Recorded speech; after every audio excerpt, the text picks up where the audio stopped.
we are going to talk about the mature Harappan phase, the mature Harappan phase of the Harappan civilization, spanning a chronological period of 2600 to 1900 BC. Now, before we talk about this phase, which actually saw the efflorescence of the civilization, we need to look back. I would like to take you back to an earlier phase of 3200 to 2600 BC, a phase which archaeologists have called the pre or early Harappan. By this they mean these various rural settlements dotting the geographical expanse of land in modern Pakistan, Afghanistan and Balochistan, rural settlements where Mehergarh is one of the most important sites which was explored and excavated for various seasons. You must be all aware of the site of Mehergarh. Now, archaeologists trying to understand the mature Harappan phase look for the origins or roots of the mature Harappan in these earlier rural settlements which are called the pre and the early Harappan cultures. They see the germs in the house building methods, in the use of terracotta, in the various subsistence patterns. The remains of the Indus or the Harappan civilization can be found in India, Pakistan and Afghanistan. These sites range from urban centers to rural settlements, craft centers, campsites and a few probable ports. Though spread over such vast area, there is cohesiveness in some aspects of the Harappan civilization. One can discern some universal characteristics or Indus features in most of these centers. This raises many questions. Was it a large kingdom with smaller townships? Was there a central authority that determined a certain way of life? In this program, we shall deal with economy, agriculture, craft, technology and trade. First aspect that I would like to take up is subsistence. Now, as we have already seen, there is a vast diversity of geographical regions covered by the mature Harappan phase. So, what is the nature of subsistence patterns, or what are the different subsistence patterns that we are finding in this vast geographical expanse of land? Now, there are two sciences on which archaeologists depend, the sciences of paleobotany and archaeozoology, looking at floral and faunal analysis respectively, helping archaeologists to understand the past adaptation patterns.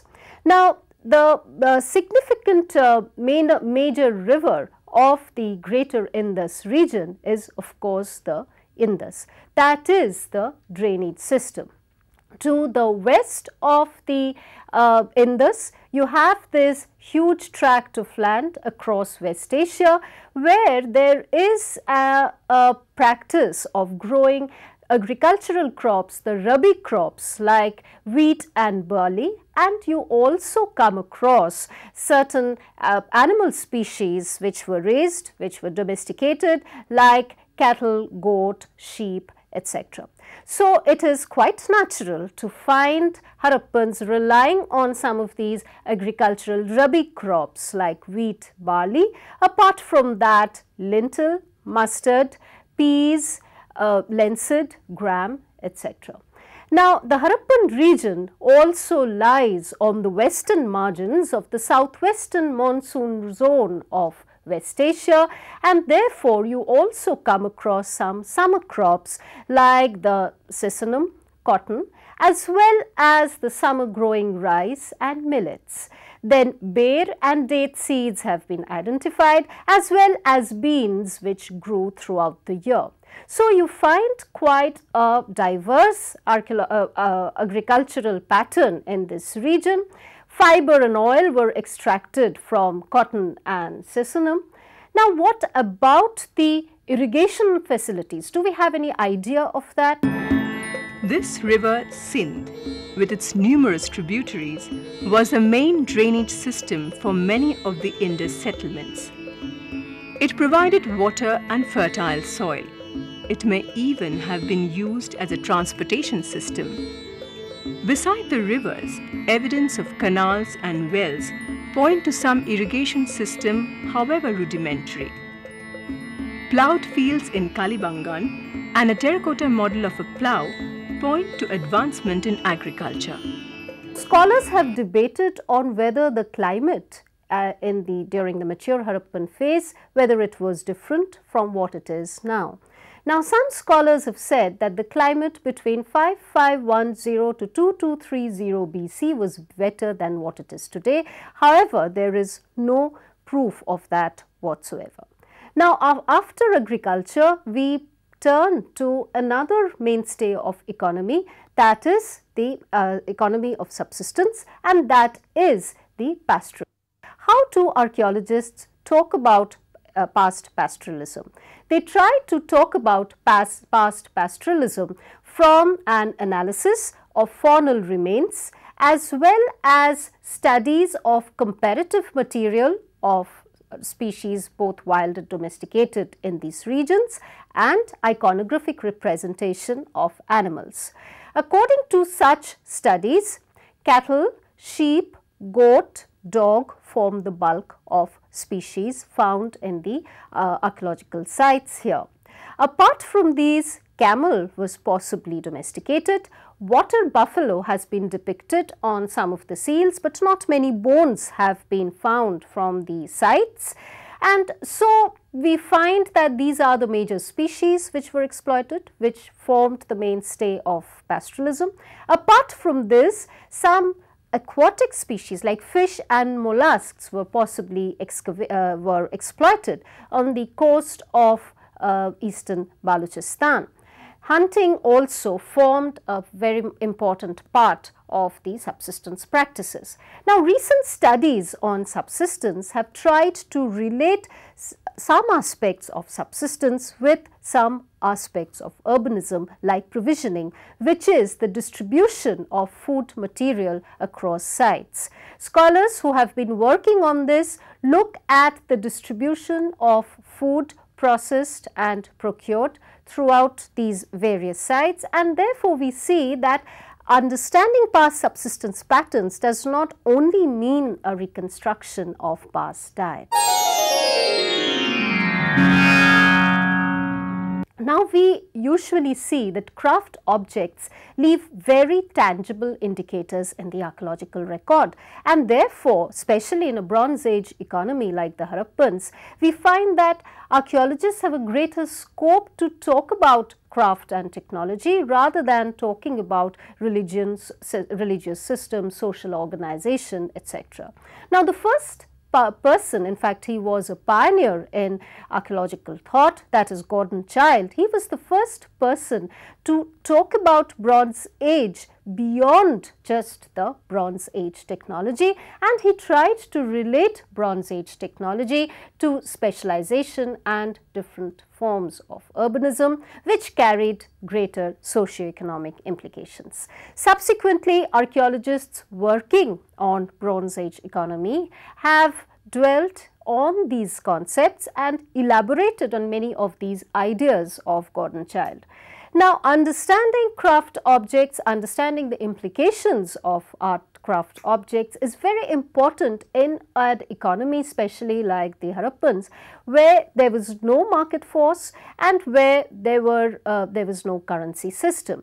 Also, scholars have said that to understand the location and function of settlements as well as the interrelationship between settlements, it is important to understand the craft objects, objects and the technology. Now, I will be talking about some of the principal craft and technological systems of the Harappans, and the first important aspect that I would like to talk about is, of course, metallurgy. In metallurgy, copper and copper alloys form the most dominant part. Now, there are several indicators, tangible indicators from which we can talk about this. Firstly, the presence of ores or fragments of ores. Secondly, the presence of kilns or fragments of kilns. Thirdly, the slag that is produced from the copper smelting activity as seen at Balakot. Fourthly, from the various tools which were used like crucible fragments, molds, metal drills, anvils, hammerstones, etc. And then from the presence of semi-finished or finished objects, metal objects like smelting or melting ingots. Now, these are the various indicators that are left in the archaeological record. Actual copper smelting has been discovered in Lothal, Mohenjo-daro, Alavino and Balakot. But copper objects have been found in many other sites that did not show any processing activity. This implies a lot of things: transportation, trade, exchange and specialization, to mention a few. Now, we can see that there is actually no relationship between the size of a site and the nature of copper working at that site. Also, we find that these sites where the copper objects have been found are seldom located close to the raw material sources. Now, which were the raw material sources for copper? They are found in parts of Balochistan and in Rajasthan near modern Ajmer and Jaipur. Sometimes it is very difficult to talk about the scale of working from the nature of archaeological evidence. Now, there is almost no site in the entire Harappan system where you do not come across beads. These beads are made from semi-precious stones like agate, jasper, chalcedony, quartz, lapis lazuli, and they are indicators, they serve as indicators of ethnic identity, economic control, trade as well as socio-economic status. Now, what are the indicators of bead working that we find at the various sites? You find nodules, you find bead rejects, vesters, you find drills, stone drills, horns for grinding, as well as some of the unfinished bead objects. Now, what are the main sources of these raw material that we are finding? Lothal, Nagwara, Surkotoda in the Gujarat region, Mohenjo-daro, Chanhu-daro and Amri in Sindh, Mitathal and others and some other sites in Punjab. Now, here also we find that very seldom that you find that many of these sites were located close to the raw material sources. Also, there is no relationship between the size of the site and the nature of bead working. The scale of working is also sometimes difficult to talk from the nature of archaeological record. Now, very interesting ethno-archaeological studies have been done with the bead making tradition in Khambat. And here archaeologists have tried to relate between the bead making activities and the nature of archaeological deposits, and from there trying to understand the past patterns. You're all aware of the shell bangles that we still find now. Now, Harappa, it is very interesting that in the Harappan system you find sometimes the entire sequential representation of the manufacturing techniques of some of these objects. The most important, or perhaps the species that was most well exploited of these species, was the Turbinella pyrum. Now, you find these, which is actually the conch shell. Now, Turbinella pyrum was used for making shell bangles. Apart from these Turbinella pyrum species, you also come across other species which were used in making shell bangles, inlays, figurines and various kinds of archaeological objects. Here also we find that it's very difficult to talk about the scale of working. There is as such no relationship between the size of the site and the nature of working. At Nageshwar, one has tried to locate these various shell working areas. Now, Kenoyer, looking at the distribution of the shell products as well as the distribution from the raw material source regions, has tried to work out a complex system of hierarchy of interaction spheres and the exchange systems of the Harappans. Now, another important thing is where this shell was coming from. Shell product, the raw material was coming from the Karachi and the Makran coast, from Oman as well as from the Gulf of Kutch and Gulf of Khambat. Steatite is popularly known as soapstone. It is commonly used for very intricate carvings. It is a metamorphic rock rich in talc and magnesium. The Harappan civilization used steatite to make weights, inscribed seals and tablets. But the most important work that has come down to us is this so-called priest king. Now, the next technology that I would like to talk about is the ceramic technology, which has been divided into 4 basic categories: terracotta, the stoneware technology, faience and refractory ceramics. Now, depending on the nature of products, these are further divided into some categories and subcategories. The various products would range from pottery, figurines, ornaments, tools, architectural components, etc. Now, if you look at the pottery of Harappan system, then you see that there is a wide diversity, various regional styles tied with some coherent essential Harappan feature. These have been subjected to very detailed and incisive analysis by archaeologists. Similarly, stoneware bangle production has also been studied, and you come across these rare exquisite pieces of bangles.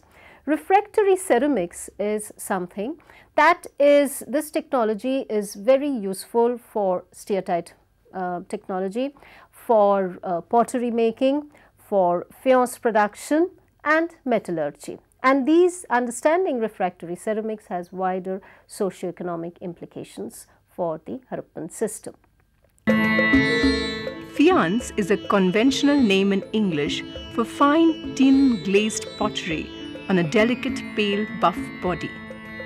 Faience has attained the status of a precious stone. Though it involves a rather high level of technology, the Harappan civilization seemed to have mastered it. Now, there are a lot of fine spots, but very few of these places where faience was made, mainly at Lothal, Chanhudaro and Mohenjo-daro. Obviously, that signifies that is that the implication is that it was a complex technology and could only be made at a few places. Now, the last aspect of the craft traditions that I would like to dwell on is lithics. Although we are having so many metal products, you're having terracotta and so on and so forth, but Harappans did not lose sight of lithics. They did not, lithics still formed an important component of the Harappan craft technology. Chert is a fine-grained silica-rich sedimentary rock. It comes in various colors, but grey, brown and rusty brown are very common. It was used by ancient civilization for making tools. So, you come across stone chert tools, chipped and ground tools to be used in subsistence activities and activities of craft and technology when such tools did not suffice. So, these would range from unmodified flakes, blades, cutting tools, then various components of sickles, drills, etc. Now, what are the various implications that we are finding from the recent studies? Recently, chert manufacturing debris has been found from an area called the Rohori, and that is giving us some insight into the chert manufacturing process. Then the recent studies of Khambat bead making also show some of the tools, lithic tools, which were used in this manufacturing. Then recent excavations of Harappan carried out in 1994 have revealed certain areas in Harappa from where these chert manufacturing debris and some finished goods were collected. So, these have great implications to understand the lithic industries.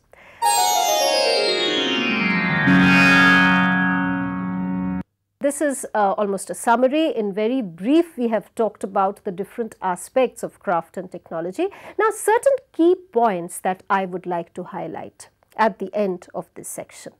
Firstly, we find that most of these sites where you are finding these remains, they are located away, most of them are located away from the raw material sources. So, this has basically as a logical corollary, this has two implications. First, what is that there was a distribution system between these raw material sources and places where they were taken and manufactured, as well as the relationship of Harappans with populations living outside the region. Some of these raw material sources fell into that region. Secondly, we find that generally one single site is sometimes mentioned associated with a craft tradition. But many times we come across, in fact there are a few occasions where we come across sites which where you have remains of multiple crafts and traditions like Lothal, Janhudaro and Mohenjo-daro. Now, I have already talked about the distribution system and the internal exchange system, which may have been important, which we can find from an analysis of craft traditions. Now, another important thing is when we look at certain crafts like the steatite seals, the weights, these were produced only in a few sites and possibly there was a controlling authority over these. Then what about the luxury items of the etched, which are the etched carnelian beads and the long barrel cylinder beads, which signify some kind of a status. These are also seen, they may be found in various sites, but these can be associated with such significance of identity of status, which is very important in a Bronze Age economy. Now, another thing that we are seeing is that many of these crafts and traditions require require specialist craftsmen. Now, these would obviously bring forth the issue of specialization in the urban context of a Bronze Age economy. Now, I already mentioned about the steatite seals and the tablets that inscribed tablets that we are finding and how a controlling authority may have been over this. These are found only in certain urban contexts, not in the rural settlements. So, the relationship between specialized crafts and urbanism, a very important feature of Bronze Age economy, is highlighted here. So, this is how we can have a brief idea about the craft and technological traditions of the Harappan system.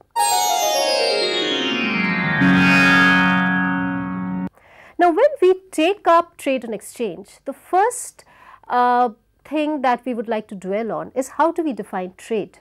Do we call all exchange as trade, all transactions as trade?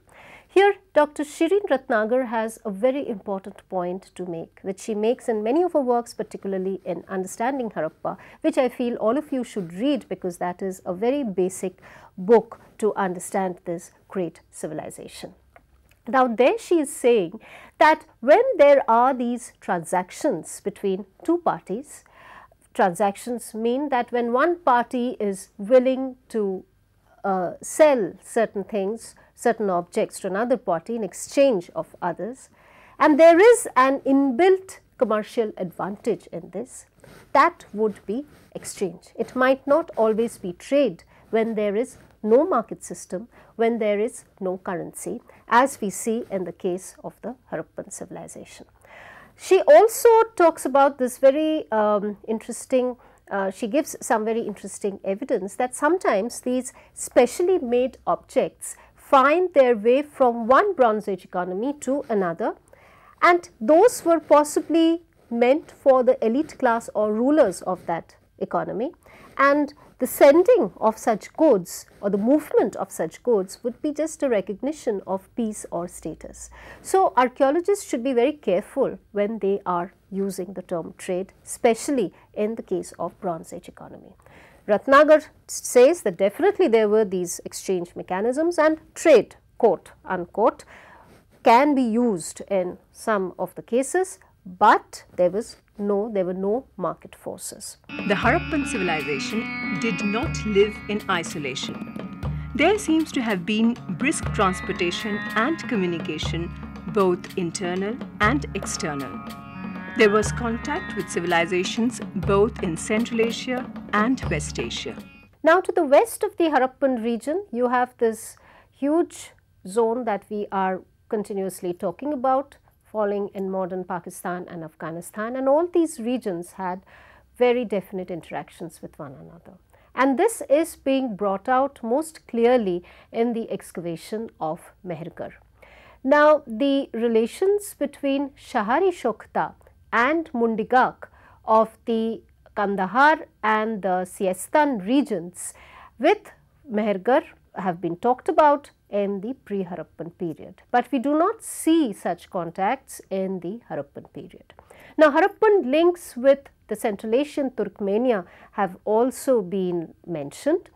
In Harappan sites, a Central Asian type bronze pin and seals have been found, and Harappan objects like silver amulet, 2 seals, ivory rods or batons and etched carnelian beads have been found from Turkmenian site of Altyn Deep. Now, one of the seals has been found in a sepulchre associated with the funerary rites of the elites of that culture. So, Ratnagar is questioning the commodity value of these items. Now, Dilmun was the gateway to Iraq or Mesopotamia. Mesopotamia, as we know, was the richest Bronze Age economy, and contacts between Mesopotamia and Indus are the most well documented.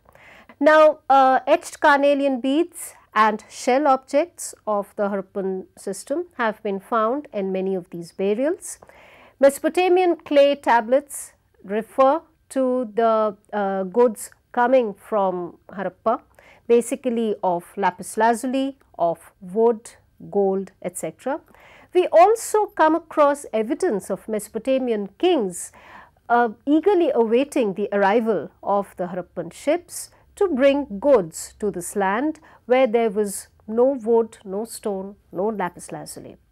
However, very interestingly, no Mesopotamian objects have been found in any of the Harappan sites. This is so far as we can talk about the external trade or exchange mechanisms of the Harappan system. Now, closer to home, we see that the Harappan system there were definitely contacts with the neighboring regions.